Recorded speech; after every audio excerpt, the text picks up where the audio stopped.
ഓ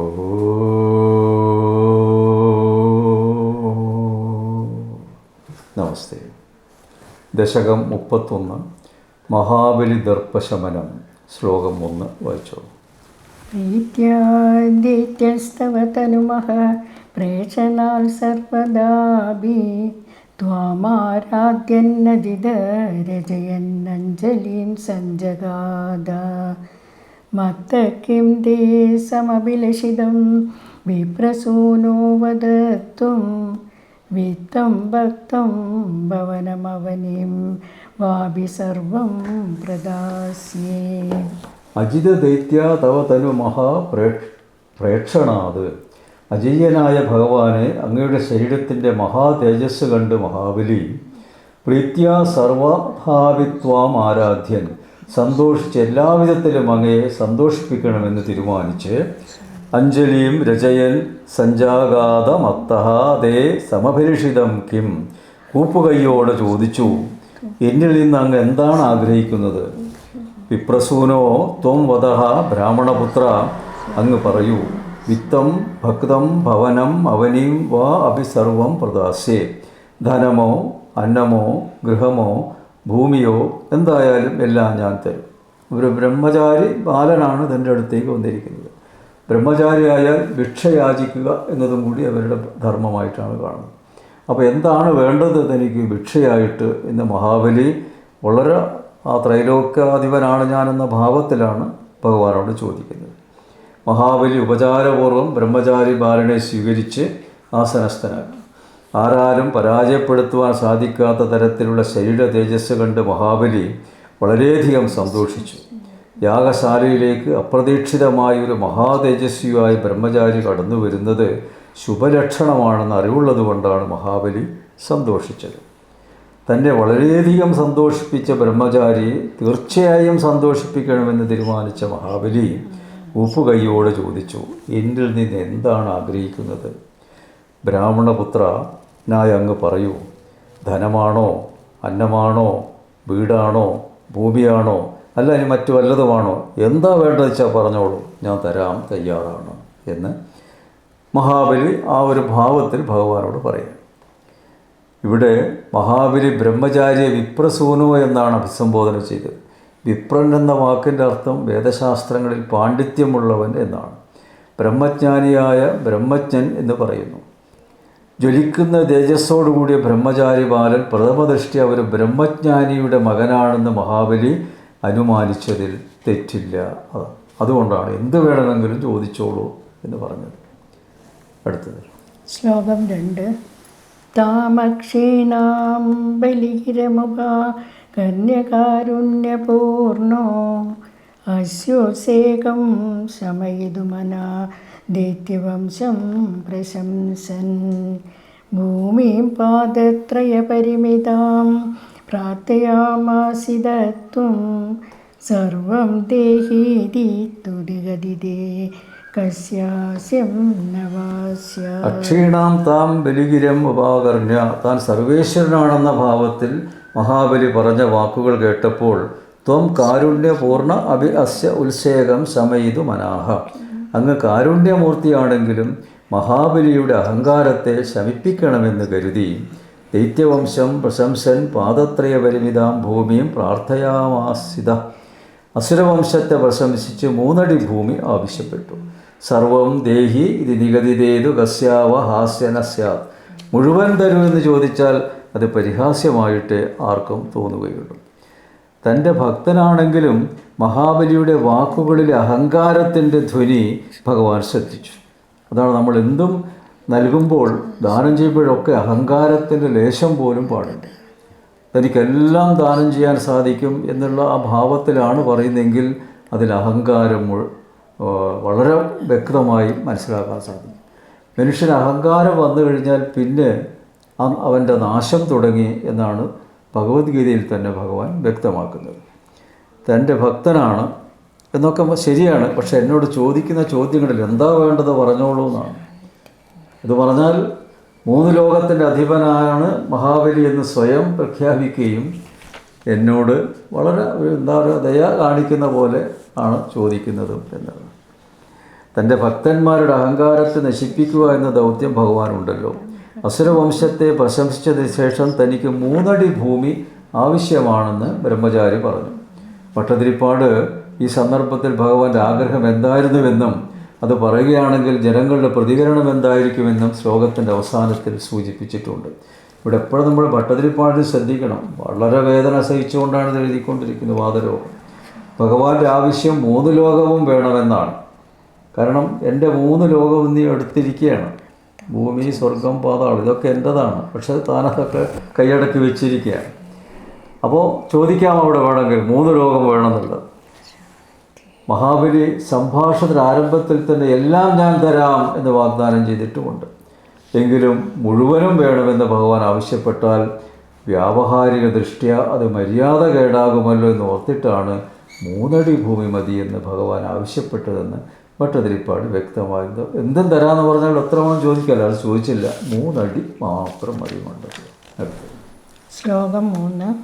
വിശ്വേശം മാം ത്രിപദമിഹ Kim യാജസേ ബാലിശസ്ത്വം സർവാം ഭൂമിം വൃണുകിമമുനെ ത്യാലഭത്വാം സദൃപ്യം യസ്മാദിർപാത്രിപദവരിപൂർത്യക്ഷമ ക്ഷേപവാദാൻ ബന്ധം ചാസാവഗമദദർഹോ വിഗാഢോപശാന്തി.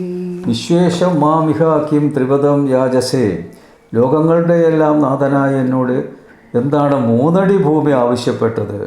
ത്വം ബാലിശഃ, അങ്ങ് മൂഢനാണ്. സർവാം ഭൂമിയും വൃണ അമുനാകിയും, ഭൂമി മുഴുവനും ആവശ്യപ്പെടുക. ഇത് 3 അടി ഭൂമി കൊണ്ട് എന്താണ് കാര്യം?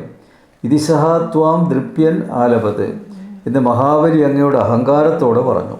യസ്മാത് ദർപ്പാത് അസോ ത്രിപദ പരിപൂർത്യക്ഷമഃ.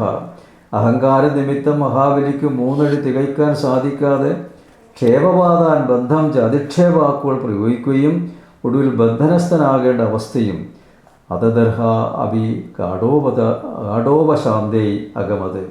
അങ്ങനെ ഒരവസ്ഥയെ പ്രാപിക്കേണ്ടവനല്ലെങ്കിലും അഹങ്കാരം ശമിക്കുവാൻ വേണ്ടി അങ്ങനെ അനുഭവിക്കേണ്ടി വന്നു. മഹാബലിയുടെ അഹങ്കാരത്തിൻ്റെ അളവ് എത്രയാണെന്ന് ഭട്ടതിരിപ്പാട് ഈ ശ്ലോകത്തിലൂടെ സൂചിപ്പിക്കുന്നു. ത്രൈലോക്യനാഥനായ മഹാവിഷ്ണുവിനോടാണ് താൻ സംസാരിക്കുന്നതെന്നറിയാതെ ലോകങ്ങളുടെയെല്ലാം നാഥൻ താനാണെന്ന ഭാവത്തിൽ 3 അടി ഭൂമി ആവശ്യപ്പെട്ടതിൻ്റെ മൂഢത്വത്തെ, വിഡ്ഢിത്തത്തെ സൂചിപ്പിച്ച് ബ്രഹ്മചാരി ബാലനെ മഹാബലി പരിഹരിച്ചു. 3 അടി മണ്ണോ, എന്തിനാ അത്ര ചുരുക്കണം? ഞാൻ എന്ത് വേണമെങ്കിലും തരാൻ തയ്യാറാണല്ലോ എന്ന ഭാവം. ഭൂമി മുഴുവനും തനിക്ക് ദാനമായി നൽകാൻ സാധിക്കുമെന്ന് മഹാബലി പറയണമെങ്കിൽ താൻ തന്നെയാണ് ത്രൈലോക്യാധിപൻ എന്ന അഹങ്കാരം കൊണ്ടല്ലേ. ഒടുവിൽ എന്താണ് സംഭവിച്ചതെന്ന് ഭട്ടതിരിപ്പാട് പറയുന്നു. അഹങ്കാരത്തിൻ്റെ പരിണിത ഫലമായി 3 അടി തികയ്ക്കാൻ സാധിക്കാതെ, വാഗ്ദത്തം പാലിക്കാൻ സാധിക്കാതെ തമോ ഗുണത്തിനടിമപ്പെട്ടു. ഭഗവാന്റെ നേരെ അധിക്ഷേപ വാക്കുകൾ പ്രയോഗിക്കുകയും അതുമൂലം ബന്ധനസ്ഥനാകേണ്ട അവസ്ഥയും മഹാബലിക്കുണ്ടായി. മനുഷ്യൻ അഹങ്കരിക്കരുത് എന്ന സന്ദേശമാണ് ഈ ശ്ലോകത്തിലൂടെ ആവർത്തിക്കുന്നത്. അഹങ്കരിക്കുമ്പോഴുണ്ടല്ലോ നമ്മുടെ ചൈതന്യവും യശസ്സും കുറയുക ചെയ്യുന്നത്. അതാണ് അഹങ്കരിക്കരുതെന്ന് പറയുന്നത്. അവിടെ ദൈവം നമ്മൾ എന്ത് ചിന്തിച്ചാലും അത് നടപ്പിലാക്കാൻ സമ്മതിക്കില്ല. കാരണം നമ്മുടെ അഹങ്കാരം എടുത്ത് കളയണം. അടുത്തത് ശ്ലോകം 4. പാദത്രയ്യായദിനമുദിത വിഷ്ടഭേനാപി തുഷ്യേ ഇത്യുക്തേസ്മിൻ വരദ ഭവതേ ധാതുകാമേ തതോയം ദൈത്യാചാര്യസ്തവ ഖലു പരീക്ഷാർത്ഥിന പ്രേരണാർത്ഥം മാമാദേയം ഹരിരയമിതി വ്യക്തമേവാവഭാഷേ. പാദത്രയ്യായദിനമുദിത വിഷ്ടവേ അഭിനദുഷ്യേത്. ഇതി 3 അടി ഭൂമി കൊണ്ട് സന്തോഷിച്ചില്ലെങ്കിൽ ലോകങ്ങളെല്ലാം ലഭിച്ചാലും സന്തോഷിക്കുകയില്ല എന്ന്. ഉക്തേ അസ്മിൻ ഭവതേ അഥ തോയം ധാതു കാമേ വരുത. അങ്ങ് പറഞ്ഞതുകൊണ്ട് മഹാബലി ഉടനെ അങ്ങയ്ക്ക് ജലം ദാനം ചെയ്യുവാൻ ഒരുങ്ങിയപ്പോൾ വരത്തെ ദാനം ചെയ്യുന്ന മൂർത്തെ പരീക്ഷാർത്ഥിനാഥവ ഖലു പ്രേരണാത്. ബലിയെ പരീക്ഷിക്കണമെന്ന അങ്ങയുടെ പ്രേരണയാൽ നിത്യാചാര്യഹാത്തം അസുരഗുരുവായ ശുക്രാചാര്യർ ബലിയോട് മാ ദേയം അയം ഹരി, ജലത്തെ നൽകരുത്, ഇത് ഹരി വിഷ്ണുവാണ്, ഇത് വ്യക്തം ഏവ ആ ബഭാഷേ എന്ന് വ്യക്തമായി തന്നെ പറഞ്ഞു. ഇവിടെ അദ്ദേഹത്തിൻ്റെ ഗുരു ശുക്രാചാര്യർ തിരിച്ചറിഞ്ഞു ആരാണ് ഈ ഭിക്ഷ യാചിക്കുന്ന ഈ വാമനൻ മഹാവിഷ്ണുവാണെന്ന് അദ്ദേഹത്തിന് മനസ്സിലായി.